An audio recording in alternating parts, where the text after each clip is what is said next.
पर भगवान शंकर को धतूरा क्यों चढ़ाया जाता है, वो धतूरे का प्रमाण क्या कहता है? तो शिव महापुराण की कथा में रुद्र संहिता के अंतर्गत महाराज अगर आप पढ़ेंगे तो उसमें व्याख्यान वर्णन मिलेगा कि मनुष्य के जीवन में प्रतिदिन असत्य बोलने में आता है।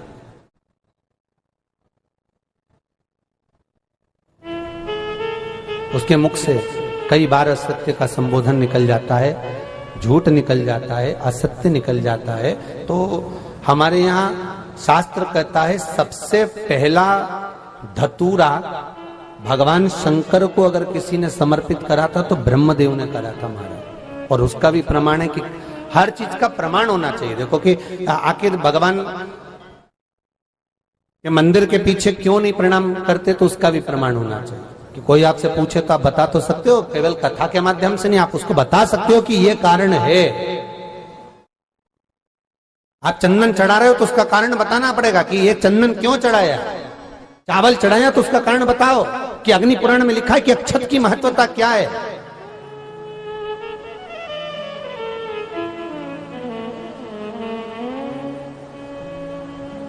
बेलपत्री चढ़ा रहे हो तो शिवलिंग का प्रमाण वर्णन करना पड़ेगा, लिंग पुराण को उठाकर बोलना पड़ेगा कि ये पार्वती का प्रतिबिंब है, ललिता जी का प्रतिबिंब है, सती का प्रतिबिंब है।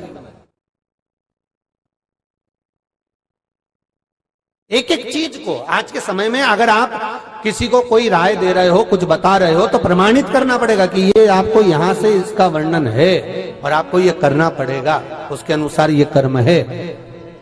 तो शंकर भगवान को सबसे पहला धतूरा भगवान ब्रह्मा ने चढ़ाया था। जिस समय भगवान ब्रह्मा का सिर कट चुका था, अभी आप आगे कथा सुनेंगे, ब्रह्मा का जब सिर कटेगा उसके बाद जब वो स्तुति करेंगे तो देखो भगवान शंकर को प्रसन्न करने के लिए धतूरा चढ़ाएंगे। शिव जी उनको कहते हैं ब्रह्मदेव ये धतूरा आपने मुझे चढ़ाया है।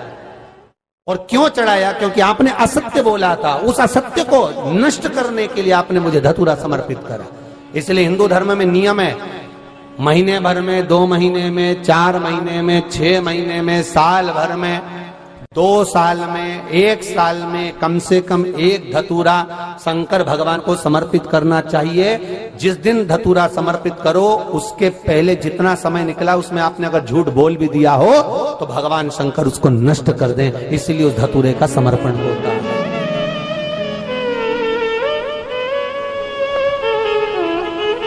एक हमारे हिंदू धर्म में सबसे बड़ी बात है कि प्रायश्चित बहुत क्रम है महाराज। प्रायश्चितता का भाव बताया कि आप ऐसा करोगे उसके साथ ऐसा हो जाएगा, तो उसका प्रायश्चित ये है। आप कर सकते हो उसका प्रायश्चितता का भाव आप अमल कर सकते हैं, आप स्मरण कर सकते हैं।